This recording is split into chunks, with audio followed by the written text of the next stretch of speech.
কৃষকের টমাটম দামের কম হওয়ার কারণে যে খেতে পেকে রয়েছে টমাটম উঠায় না। এখনও কৃষকের টমাটমের দাম একবারই কম। টমাটমের দাম একবারই কম, 5-6 টাকা কেজি। এই জন্য টমাটম উঠায় না।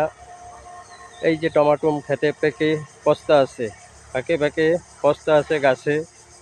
টমাটম কেউই কৃষকরা উঠিয়া পোষায় না, এই জন্যে উঠায় না। টমাটম দেখেন পুরো ক্ষেতই টমাটম পেকে রয়েছে, খাওয়ার অযোগ্য হয়ে গেছে সব।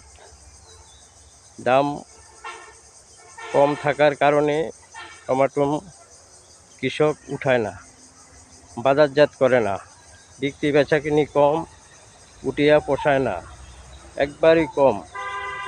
এই দেখেন পুরো ক্ষেতের টমাটমই পাকিয়া অযোগ্য হয়ে রয়েছে। টমাটম খাওয়ার মতন যোগ্য নাই, সব টমাটম নষ্ট হয়ে যাইতে আছে। টমাটম উঠায় না, সব টমাটম পেকে নষ্ট হয়ে রয়েছে। টমাটম কোনো দাম নাই। আসসালামু আলাইকুম রহমতুল্লাহি ওয়া বারাকাতুহু।